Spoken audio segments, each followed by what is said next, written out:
সাইয়েদনা মুসা আলাইহিস সালামের চাচাতো ভাই, এর নাম ছিল কারুন। এর যে কত সম্পদ ছিল এ নিজেও জানতো না। এর সম্পদগুলো সিন্ধুকের ভিতরে ঢুকায় রাখতো। আর সিন্ধুকের যে চাবিগুলো আছে, চাবিগুলা কাঁধের মধ্যে নিতে 10 জন লোক লাগতো। তাহলে কি পরিমাণ সম্পদ আছে! এই কারণের বাড়ি ঘর সব আমি দেখে আসছি। ওইটারে মারতে মারতে মারতে মারতে শেষ।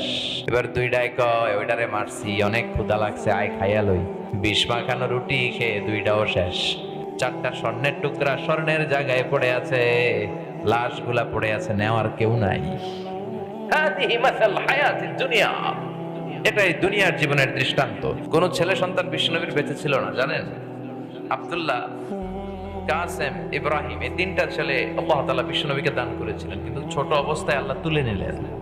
বেঁচে ছিল 4টা মেয়ে, যায়েনব, রুকাইয়া, উম্মে কুলসুম আর ফাতিমা। বিশ্বনবী ফাতেমারে এত ভালোবাসতেন, বিশ্বনবী বলতেন ফাতিমা তু বিদউম মিন্নি, ফাতেমা আমার কলিজার টুকরা। যে ফাতেমারে কষ্ট দেয় সেজন্য আমি বিশ্বনবীরে কষ্ট দেয়, যে ফাতেমার মনের মধ্যে আনন্দ দেয় সেজন্য আমি বিশ্বনবীকে স্বয়ং আনন্দ দেয়। বিশ্বনবী কোন সফরে বেরোলে, কাজে বের হলে সব শেষে ফাতেমার সাথে দেখা করে বেরোতেন। আবার সফর শেষ করে যখন বাড়িতে ফিরতেন সবার আগে কলিজার টুকরা মেয়ে ফাতেমার সাথে দেখা করতেন। এই ফাতেমা ইন্তেকালের আগে বলে গিয়েছিল যে আমার জানাজার সময় আলী, আমি তো খুব অসুস্থ, মুমূর্ষু, চলে যাব, আমি হয়তো বেশি দিন বাঁচবো না, চলে যাব। আমার জানাজাতে অনেক লোকের জড়ো করো না, অনেক মানুষের মধ্যে অ্যানাউন্সমেন্ট করে হাজার হাজার পুরুষের সামনে আমার লাশটা রেখে জানাজা দিও না। কারণ আমি নবীর মেয়ে, জীবদ্দশায় খুব পর্দা করে চলতাম। আমি মোটা না চিকন, আমি লম্বা না খাটো, আমি সাদা না কালো, কেউ জানে না। সুবহানাল্লাহ পড়েন। এজন্য ওনার ইন্তেকাল হয়েছিল এমন অবস্থায়, ওনার জানাজার সময় লোকজন বেশি আসে নাই। রাত্রিবেলা অল্প কয়েকজন আত্মীয় স্বজন নিয়ে সাইয়েদনা আলী জানাজার ব্যবস্থা করে দাফন করে দিলেন। সুবহানাল্লাহ পড়েন। ইন্তেকালের পরেও কি হবে এই নিয়ে ওনাদের মাথায় টেনশন আছে না নাই? এজন্য নারীরা আপনারা হিজাব অবলম্বন করবেন। মহিলা প্যান্ডেলে আমার যে বোনেরা আছেন, আপনাদের প্রতি আমার সংক্ষিপ্ত নসিহত হচ্ছে, হিজাব আপনার সৌন্দর্যকে বাড়ায়, ঠিক কি না? শুনতেছেন আপনারা? কষ্ট হচ্ছে না তো? বসেন বসেন, কথা বলা যাবে না। হিজাব আপনার সৌন্দর্য বাড়ায়। হিজাব হচ্ছে নারীর অধিকার, হিজাব হচ্ছে নারীর অহংকার, হিজাব নারীর আভিজাত্যের প্রতীক। চিল্লায় বলেন ঠিক কিনা? যেই জিনিস বেশি দামি ওই জিনিসের প্যাকেট করে রাখা লাগে, তাই না? 1000 টাকার নোট কেউ পকেটের এই পাশে রাখছে, অর্ধেক দেখা যায় অর্ধেক ভিতরে, এরকম কেউ রাখে? রাজাখালীর কোনো পাগলেও রাখবে? রাখবে না। স্বর্ণ, সৌদি আরব থেকে আসার সময় স্বর্ণ আনেন না আপনারা? স্বর্ণের জুয়েলারি, অর্নামেন্টস, এটা কি কেউ যে কোনো জায়গায়, ঘরের যে কোনো জায়গায় ফেলে রাখে? ডায়মন্ডের রিং, আংটি যে কোনো জায়গায় পাওয়া যায় না। এটা ঘরের ভেতরে, একেবারে ভিতরের যে ঘর, ওই ঘরের যে আলমারি, আলমারির ভেতরে যে কোটরা, তার ভেতরে যে বাক্স, ওই বাক্সের ভিতরে সিন্ধুক, ওই সিন্ধুকের ভিতরে তালা মেরে রাখে, ঠিক কিনা? তার মানে যে জিনিস দামি ওইটার প্যাকেট পরানো লাগে বেশি, ওইটার সিকিউরিটি লাগে বেশি। যেটা সম্মানিত দামি জিনিস, যেটার দাম বেশি, ওইটার প্যাকেটও বেশি। এজন্য নারীদের অনেক সম্মান, অনেক মর্যাদা। সব সম্পদ দুনিয়ার, কিন্তু নারীরা হচ্ছে, নেককার নারী হচ্ছে সবচেয়ে দামি সম্পদ, ঠিক কিনা? এজন্য আমরা আমাদের মা বোনদেরকে যেন ইসলাম শিখাই, তাদেরকে যেন কোরআন শিখাই। আল্লাহ আমার মা বোনদেরকে যারা মহিলা প্যান্ডেলে আসলো, তুমি সাইয়েদাতুনা খাদিজার সাথে হাসর নসিব করো। এবার সবাই মিলে রাজাখালীর আজকের এই প্যান্ডেলের সবাই মিলে আসেন, আল্লাহর নামের 3টা তাকবীর পড়ি, আওয়াজ করে পড়ি। পড়েন লিল্লাহি তাকবীর, লিল্লাহি তাকবীর, লিল্লাহি তাকবীর। আল্লাহ আমাদের তাকবীর গুলাকে কবুল করো। সব সময় তোমার নামের স্লোগান যেন দিতে পারি, তৌফিক দাও।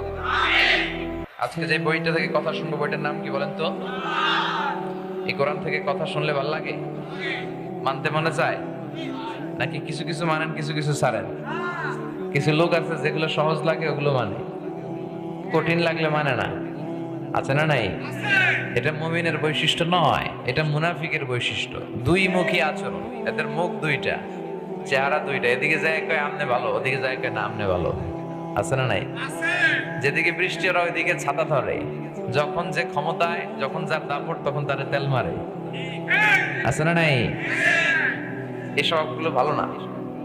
আপনার নৈতিকতা থাকতে হবে, মোরালিটি থাকতে হবে। মুমিনের বৈশিষ্ট্য হচ্ছে মৌমাছির মতো। মৌমাছি চিনেন? মৌমাছির মতো। আর মুনাফিকের বৈশিষ্ট্য হচ্ছে মাছির মতো। মৌমাছি কিন্তু সব জায়গায় বসে না, মৌমাছি যেই ফুলে সুঘ্রাণ আছে ওইখানে যেয়ে বসে, আর মাছি সব জায়গায় বসে। সুঘ্রাণওয়ালা ফুলের উপরে বসে, মিষ্টির উপরে যেয়ে বসে, টয়লেটের জানালা খোলা থাকলে টয়লেটের মাঝখানে যেয়ে বসে। কথা বলেন। তো মুনাফিকের অবস্থা হচ্ছে যে তারা কোন মুখী যে যাবে তারা নিজেরাও জানে না। এরা নেহি এদার নেহি ওদার, তার মিয়ান বে সাদার বাদার। এরা উপরে ফিটফাট, ভিতরে সদরঘাট। আমরা যেন এরকম না হই, আমাদের ভেতরে বাইরে যেন এক থাকে।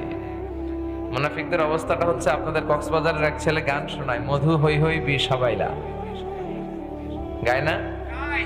মানে বলে যে মধু, আসলে এটা বিষ। তাহলে সে মুমিন না মুনাফিক? আমরা মুমিন হতে চাই, পাক্কা মুমিন। আমাদের যে ইমানের মধ্যে কোনো শিরকের ছিটে ফোঁটা থাকবে, আল্লাহ সব গুনাহ ক্ষমা করে, শুধু শিরকের গুনাহ ছাড়া। আমরা মাথা নত করবো একটা সত্তার কাছে, তিনি কে? আমরা চাইবো, হাত পাতবো আর ফরিয়াদ করবো একজনের কাছে, তিনি কে? কেউ যেটা পারে না, পারে কে? আমাদের জীবনে যার যত সমস্যা আছে এগুলোর সমাধান দিতে পারে কে? এজন্য আল্লাহ ছাড়া কারো কাছে চাওয়া যাবে? আপনাদের এলাকায় মাজার কেন্দ্রিক ব্যবসা নাই তো? না, আলহামদুলিল্লাহ। অনেক জায়গায় মাজার কেন্দ্রিক ব্যাপক রমরমা ব্যবসা। ওখানে যে মানুষ মানত করে, সেজদা করে, ইমান বিক্রি করে মুশরিক হয়ে ফিরে আসে না? নাই? এজন্য আমরা আল্লাহর কাছে চাইবো। আমরা এমন একটা কিতাব নিয়ে কথা শুনতে বসেছি, এই কিতাবে কোনো ভুল নাই, আছে? কোনো সন্দেহ নাই, আছে?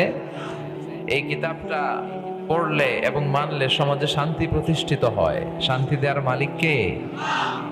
এই কিতাবটা পড়লে মানুষের মতো মানুষ হওয়া যায়, ঠিক কিনা?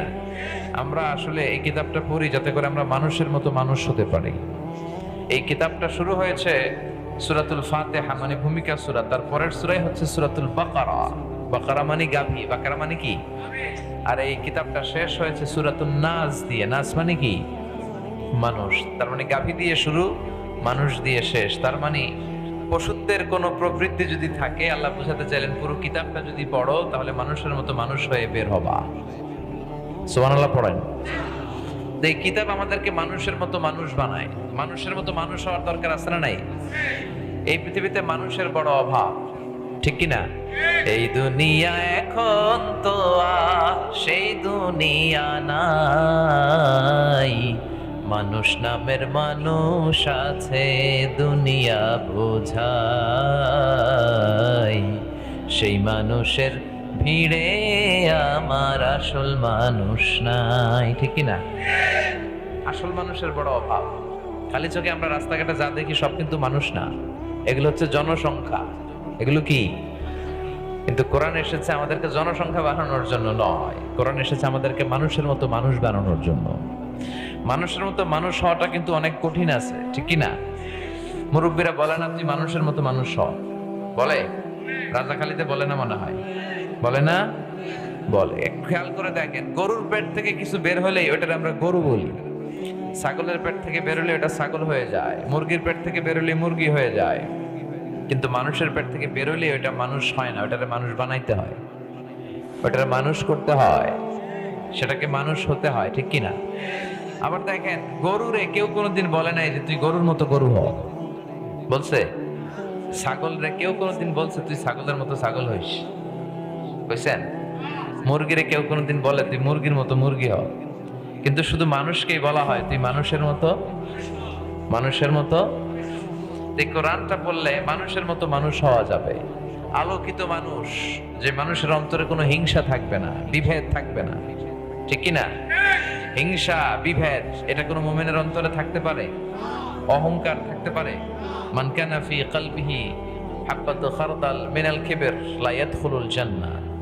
যাররা পরিমাণ অহংকার যদি কারো অন্তরে থাকে সে জান্নাতে প্রবেশ করবে? আল্লাহ বলে অহংকার হচ্ছে আমার চাদর আর বড়ত্ব হচ্ছে আমার লুঙ্গি। যে অহংকার করে সে যেন আমার চাদর ধরে টান মারে, আর যে আমার চাদর ধরে টানাটানি করে ওরে আমি জাহান্নামে ফেলে দেবো, ওয়ালা উবালি, আমি কোনো ভ্রুক্ষেপই করি না। চিল্লায় বলেন ঠিক কিনা? আবার বিশ্বনবী বললেন আল বাদিউ বিসসালামি বারিউম মিনাল কিবর, আগে আগে যে সালাম দিয়ে দেয় তার অন্তরটারে অহংকার থেকে মুক্ত করে দেয় কে? লাম্মা খালাকাল্লাহু আদামা ওয়া কানা তুলুহু 60 যিরাআন, রব্বুল আলামিন সাইয়েদনা আদম আলাইহিস সালামকে যখন তৈরি করলেন 60 হাত লম্বা করে বানালেন, বানানোর পরে আদমকে বললেন, আদম তাড়াতাড়ি ফেরেশতাদেরকে তুমি সালাম দাও। কি দাও? কারণ ইবলিস অহংকারের কারণে জাহান্নামী হয়েছে। আল্লাহ চেয়েছেন আমার আদম যাতে জাহান্নামী না হয়, আদমের অন্তর থেকে অহংকার যেন দৌড়ে পালায়। তো পদ্ধতি কি? আগে সালাম দিতে হবে। আল্লাহ সৃষ্টির পরেই সাইয়েদনা আদমরে বলেন না আদম সেজদা দাও, জিকির করো, নামাজ পড়ো না। আল্লাহ বললেন আদম সালাম দাও। সৃষ্টির পরেই কি অর্ডার? ফেরেশতাদেরকে সালাম দাও। সালাম দিলে তোমার অন্তরকে অহংকার মুক্ত করে দিবে কে? এই কিতাব পড়ার মধ্য দিয়ে আমরা যেন মানুষের মতো মানুষ হতে পারি। পড়ি আমিন। আরো জোরে পড়েন আমিন। আমি আমার খুতবার শুরুতে আজকে সূরাতুত তাকাসুর তেলাওয়াত করেছি, মুখস্থ আছে না অনেকের? এই সূরাটা থেকে আজকে আমরা কিছু শিক্ষা নিয়ে যাওয়ার চেষ্টা করব। এই মাহফিলগুলোর ক্লাসের মতো মনে করবেন, আর যেটা শুনবেন মনে রাখার চেষ্টা করবেন, পাশাপাশি আমলের চেষ্টা করবেন। বছরে প্রতিদিনই কি মাহফিল হয়? রাজাখালী এই ময়দানে কি প্রতিদিন একটা মাহফিল না? বছরে একটা। আবার আল্লাহ বাঁচালে কবে আমরা হায়াতে বেঁচে থাকলে পাবো কেউ জানি না, ঠিক কি না? কারণ আমাদের দম যেটা নিয়েছি এই দমটা যে ছাড়তে পারবো আমাদের কারো কাছে কোনো গ্যারান্টি নাই। আছে? হায় রে মানুষ রঙিন ফানুষ, দম ফুরাইলে ঠুস, ঠিক কি না? তবু তো ভাই কারোরই নাই একটুখানি হুশ। হায় রে মানুষ রঙিন ফানুষ, রঙিন ফানুষ, হায় রে মানুষ, ঠিক কি না? কোনো গ্যারান্টি নাই, কখন যে কার বিপদ চলে আসে কেউ জানে না। রাস্তাঘাটে যারা অ্যাক্সিডেন্টে মারা যায় ওরা কি জানতো আজকে মরবে? আজকেও দেখলাম একটা বাস উল্টে 10 জন মারা গিয়েছে। ওরা কি জানতো যে আজকেই ওদের জীবনের শেষ দিন? আমরা কেউ জানি না আমরা কবে চলে যাব। এই সূরাটাতে আল্লাহ এই জিনিসটাই মেসেজ আকারে আমাদেরকে জানিয়েছেন। এই সূরার কেন্দ্রীয় আলোচ্য বিষয় হচ্ছে we have to go back to our Lord. আমাদেরকে আমাদের রবের কাছে ফিরে যেতে হবে, হাজিরা দিতে হবে, পাই টু পাই তিনি হিসেব করে ছাড়বেন। এই যে দুনিয়ার বুকে আমরা স্বাচ্ছন্দ্যে ঘুরে বেড়াচ্ছি বাপের বেটা আব্বাসের মতো, এই দুনিয়ার সময়টা আমাদের পরীক্ষার সময়। কিসের সময়? এই পুরো দুনিয়ার জীবনটা আমাদের সবার জন্য পরীক্ষা। যাদেরকে আল্লাহ ধন সম্পদ দিয়েছেন তারে আল্লাহ ধনী বানিয়ে পরীক্ষা করেন, যারে ধন সম্পদ দেন নাই তারে আল্লাহ গরিব বানিয়ে পরীক্ষা করছেন। যাকে আল্লাহ সাদা বানিয়েছেন ওরা সাদা বানিয়ে পরীক্ষা, যারা কালো বানিয়েছেন কালো বানিয়ে পরীক্ষা, কাউকে নারী বানিয়ে পরীক্ষা, কাউকে পুরুষ বানিয়ে পরীক্ষা, কাউকে নারীও না পুরুষও না হিজড়া বানিয়ে পরীক্ষা। সবার জীবনটাই বিশাল একটা পরীক্ষা। লিয়াবলুয়াকুম আইয়ুকুম আহসানু আমালা, তোমরা কে কি আমল করো এটা আল্লাহ দেখে নিতে চায়। এজন্য পুরো জীবনটাই হচ্ছে পরীক্ষা। আর আমাদেরকে ফিরে যেতে হবে। আমরা আজীবন থাকতে আসি নাই, আমাদেরকে আল্লাহর কাছে ফিরে যেতে হবে। কিন্তু আমাদের লাইফস্টাইল, আমাদের জীবন, আমাদের সকাল বিকাল সন্ধ্যার দিকে আপনি খেয়াল করে দেখেন যে আমরা যে চলে যাবো এই চিন্তাটাই আমাদের মাথায় নাই, ঠিক কি না? আমাদেরকে যে কবরস্থানে যেতে হবে এই চিন্তাটাই নাই, মরতে যে হবে এ নিয়ে কোনো টেনশনই নাই, ঠিক কি না? আরো লাগবে, আরো চাই, আরো প্রতিযোগিতা, সব আমার, আমার এলাকা, আমার ক্ষমতা, আমার দাপট, আমার চেয়ে বড় কেউ নাই। খালি এই চিন্তা আছে না নাই? এই চিন্তা যেন আমরা না করি, আমরা যেন আখিরাতমুখী হই, সে বিষয়ে আল্লাহ এই সূরাতে কিছু নসিহত করেছেন। শুনতে রাজি আছেন তো? সূরাটার নাম হচ্ছে সূরাতুত তাকাসুর। কি নাম? তাকাসুর মানে বেশি বেশি চাওয়া, অতিরিক্ত চাওয়া, লাগে না তারপরেও চায়, আছে না নাই? কলা খাইতে পারবো 5টা, নিয়ে রাখছে 10টা। কথা বুঝতেছেন? এই টেন্ডেন্সি মানুষের আছে না নাই? এই জন্য রাব্বুল আলামিন বলেন আলহাকুমুত তাকাসুর হাত্তা যুরতুমুল মাকাবির। বেশি বেশি পাওয়ার লোভ তোমাদেরকে একেবারেই গাফেল বানিয়ে দিয়েছে। দুনিয়ার লোভ লালসা কোনোদিন তোমাদের কমবে না, এই লোভ লালসা কোনোদিন থামবে না যতদিন না তোমরা কবরের ভিতরে ঢুকো, ঠিক কি না? একদিন মাটির ভেতরে হবে ঘর রে মন আমার, কেন বান্ধ দালান ঘর, প্রাণ পাখি উড়ে যাবে পিঞ্জর ছেড়ে, ধরা ধামে সবই রবে তুমি যাবে চলে, বন্ধু বান্ধব যত মাতা পিতা দ্বারা সুত সবই হবে তোমার পরে মন আমার, কেন বান্ধ দালান ঘর, একদিন মাটির ভেতরে হবে ঘরে মন আমার, কেন বাঁধো দালান ঘর? চিল্লায় বলেন ঠিক কিনা? যেতেই হবে কবরে, বাঁচার কোনো উপায় নাই। দাদা চলে গেল, বাবা চলে গেল, চাচা চলে গেল, মামা চলে গেল, আমাকেও যেতে হবে। আমি যাব, আমার ছেলেও যাবে, মেয়েও যাবে, আমার কোলের ছোট্ট শিশুটাও যাবে, ঠিক কিনা? আপনার স্ত্রীর গর্ভে 3 মাসের 4 মাসের বাচ্চা, ওইটা মনে হয় যাবে না? যাবে? এটা তো দুনিয়ায় আসে নাই, যাবে কেমনে? দুনিয়ায় আসবে, যতদিন হায়াত পাওয়ার পাবে, তারপরে সেও যাবে। এজন্য কেউ থাকতে আসে না। এজন্য আল্লাহ বললেন আলহাকুমুত তাকাসুর, দুনিয়ার লোভ লালসা তোমাদেরকে গাফেল বানিয়ে দিয়েছে। আরো লাগবে, আরো চাই, আরো ধনী হতে চাই, আরো ফেমাস হতে চাই, আরো সম্পদশালী হতে চাই, আরো ক্ষমতার অধিকারী হতে চাই। এই চিন্তা মানুষের আছে না নাই? মানুষের স্বভাবটাই এরকম, আরো লাগবে, আরো। যার যা আছে সে আরো চায়। যার হুন্ডা আছে সে প্রাইভেট কার চায়, যার প্রাইভেট কার আছে ও প্লেন চায়, যার প্লেন আছে ও হেলিকপ্টার চায়, ঠিক কিনা? যিনি গ্রামের মেম্বার উনি চেয়ারম্যান হতে চায়, কথা কন। যিনি চেয়ারম্যান উনি এমপি হতে চায়, যিনি এমপি উনি মন্ত্রী হতে চায়, যিনি মন্ত্রী উনি প্রধানমন্ত্রী। কি হওয়া যাবে এই দেশে? এত সহজ, এত সহজ না প্রধানমন্ত্রী এই দেশে ফিক্সড করা, ঠিক কিনা? আমরা জীবনে তো কয়জন, আমার বয়সে তো দুই তিনজনকে দেখছি মাত্র। মাননীয় প্রধানমন্ত্রী শেখ হাসিনা, এর আগে বেগম খালেদা জিয়া, এরশাদ সাহেবের সময় তো আমরা ছোট ছিলাম। তো এই দেশে এত সহজ না প্রধানমন্ত্রী হওয়া, কি বলেন? যারা এই দেশের প্রধানমন্ত্রী হবে, আল্লাহ তাদেরকে ইসলামের আলোকে দেশ চালানোর তৌফিক দাও, তারা যেন ইসলামের পক্ষে থাকতে পারে, তুমি তৌফিক দাও। তো এই জন্য যার আছে যদ্দূর সে আরো চায়। প্রতিযোগিতা এই পুরো পৃথিবীটা, সম্মানিত ভাইরা একটু খেয়াল করে বুঝার চেষ্টা করেন। ছুটছি আমরা, শুধু শুধু ছুটছি পাগলের মতো। একটু থামেন, স্টপ স্টপ, একটু থামেন, একটু থমকে দাঁড়ান, একটু ভাবেন আসলে করছেন কি, কার জন্য করছেন, কেন করছেন? What is your destination? আপনি কোথায় যাবেন? গন্তব্য কোথায়? কি হবে এগুলো দিয়ে? এই চিন্তাটুকু করার সময় আমাদের হয় না। ওর আছে 2 তলা, আমার লাগবে 4 তলা।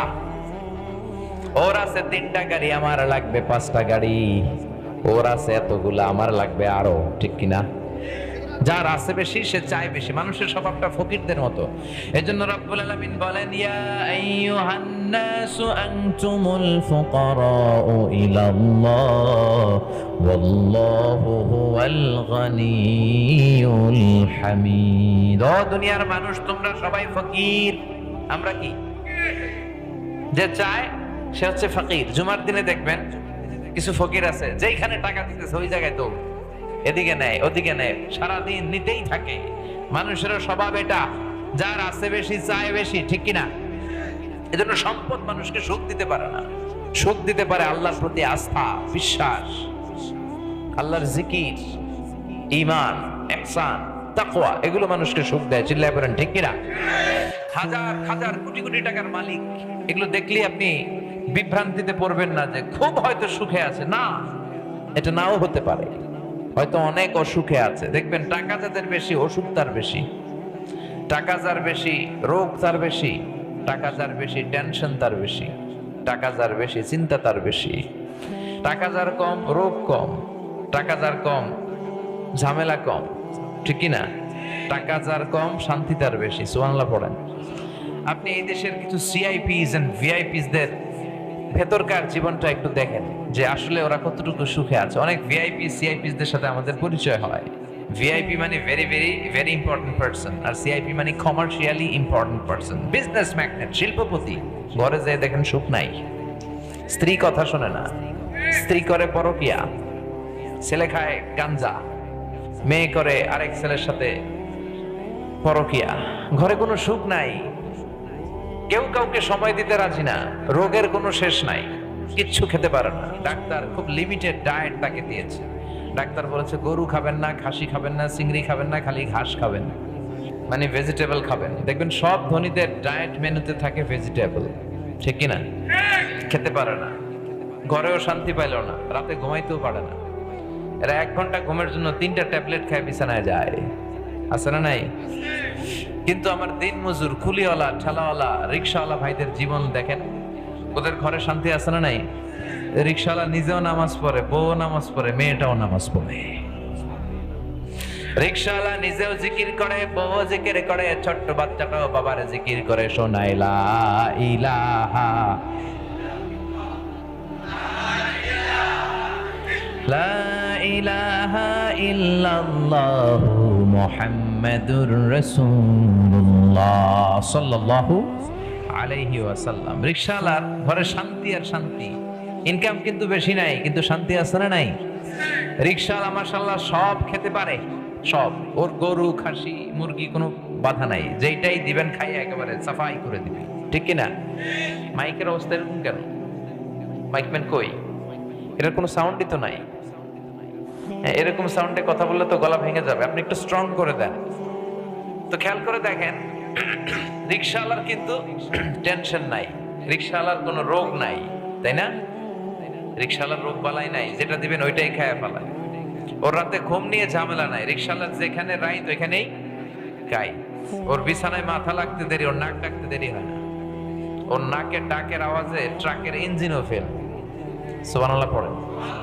এজন্য খেয়াল রাখবেন, টাকা হলে, পয়সা হলে গাড়ি কিনা যায়, বাড়ি কিনা যায়, কিন্তু সুখ কিনা যায় না। টাকা পয়সা থাকলে বালিশ কিনা যায়, খাট কিনা যায়, জাজিম কিনা যায়, কম্বল কিনা যায়, কিন্তু ঘুম কিনা যায় না। টাকা হলে ঘুম কিনা যায়? রাজাখালীতে এমন কোনো দোকান নাই যে ঘুম বিক্রি করে? কথা কন। ডাক্তারের কাছে যে যদি বলেন, ডাক্তার সাহেব আমার ঘুম হয় না, 5,000 টাকার ঘুম দেন, ডাক্তার কেউ ধরু মিয়া আমারই ঘুম আসে না রাত্রে, তোমার কি দিব ঘুম? কথা বলেন। এজন্য অল্পে তুষ্ট থাকতে হবে, যতটুকু লাগে অতটুকু আবার উপার্জন করতে হবে। অল্পে তুষ্ট থাকার নাম হচ্ছে ইসলাম, আল কানাআতু মিনাল। এজন্য রাব্বুল আলামিন বলেন, আলহাকুমুত তাকাসুরু হাত্তা যুরতুমুল মাকাবির। দুনিয়ার লোভ লালসা একেবারেই তোমাদেরকে আখিরাত থেকে গাফেল বানিয়ে দিয়েছে। তোমাদের এই গাফলতি কোনোদিন কমবে না যতদিন না কবরে ঢুকবা। কার কথা? খালি প্রতিযোগিতা। দেখেন, বিল্ডিং বানানোর প্রতিযোগিতা আছে না নাই? বিশ্বনবী বললেন, কিয়ামতের একটা আলামত হলো আনতারাল হুফাতাল আরাতাল আলাতারিয়া আশায়াতাতাওয়ালুনা ফিল বুনিয়ান। কিয়ামতের আগে তোমরা দেখবা গায়ে দেওয়ার মতো জামা ছিল না, পায়ে দেওয়ার মতো জুতা ছিল না, সমাজে কোনো নাম ঢাক ছিল না। হঠাৎ করে এই লোকগুলো সমাজে হুরু হুরু করে ধনী হয়ে যাবে। আছে না নাই? জামা ছিল না, কাপড় ছিল না, এরা ধনী। and they will start to compete to construct high rise buildings in the city.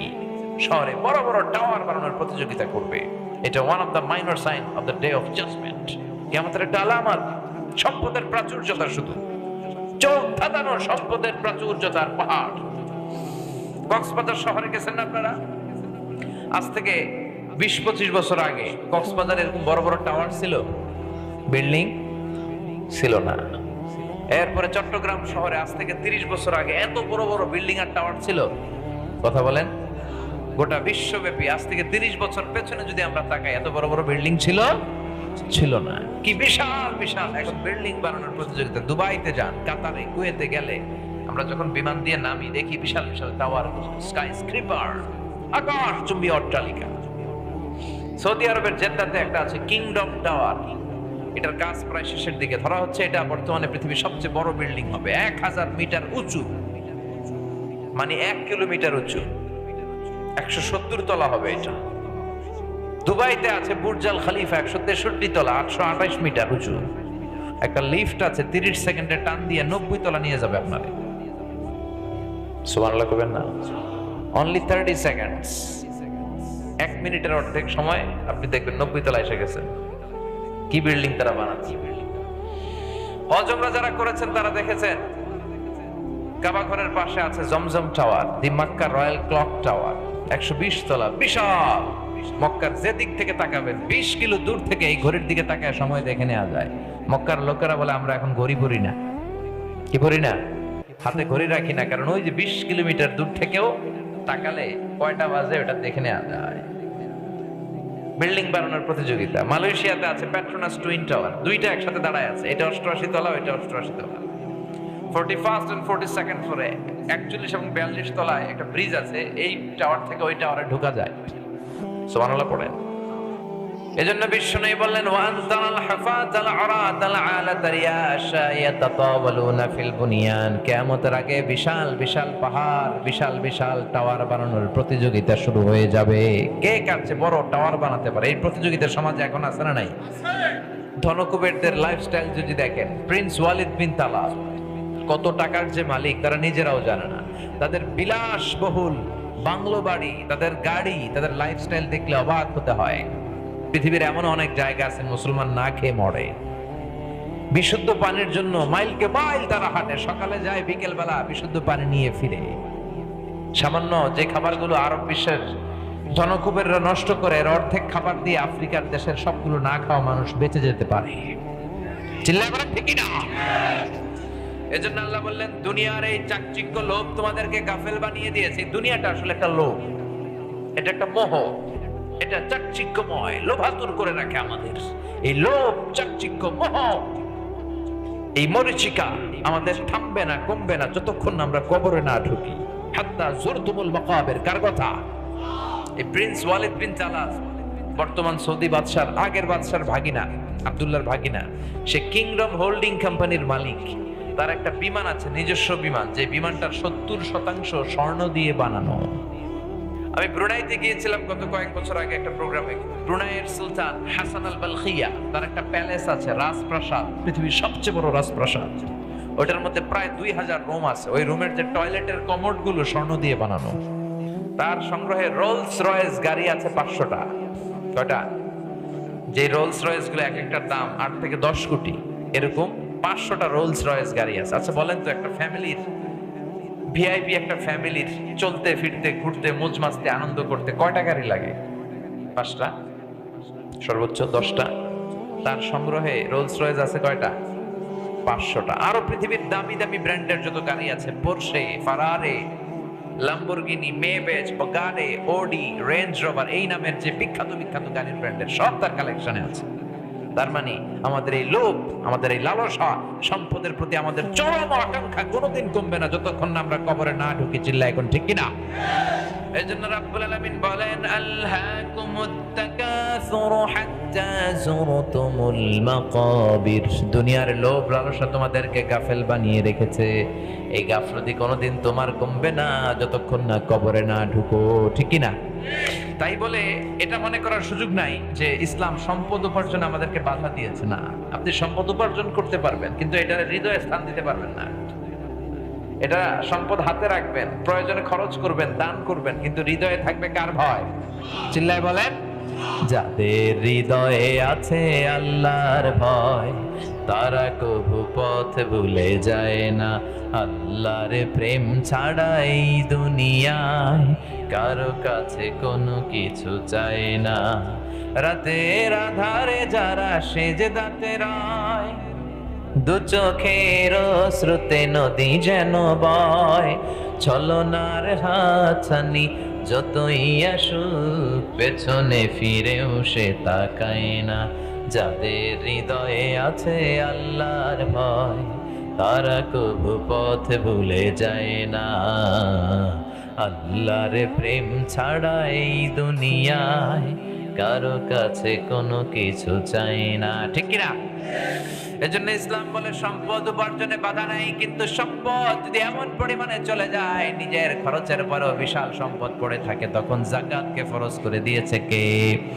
দে যাকাত, দে যাকাত, তোরা দে রে যাকাত।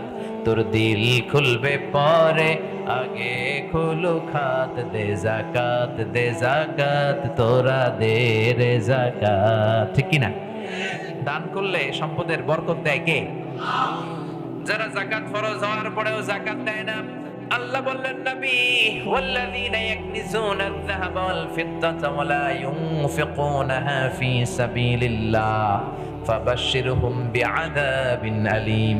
যারা সম্পদ জমিয়ে রাখে, রৌপ্য জমিয়ে রাখে, সোনা জমিয়ে রাখে, ব্যাংক ব্যালেন্স করে রাখে, যাকাত দেয় না, নবী আপনি তাদেরকে কঠিন আযাবের সুসংবাদ দেন। কার কথা? কঠিন আযাবের সুসংবাদ। ওমিয়া বলেন তো, আযাবের কি সুসংবাদ হয় না দুঃসংবাদ? কিন্তু আল্লাহ বললেন আযাবের সুসংবাদ দাও। এটা তারা বুঝাতে চাইলেন যে আযাবটা সাধারণ কোনো আযাব নয়, ডেঞ্জারাস আযাব, শাস্তিটা ভয়ঙ্কর শাস্তি।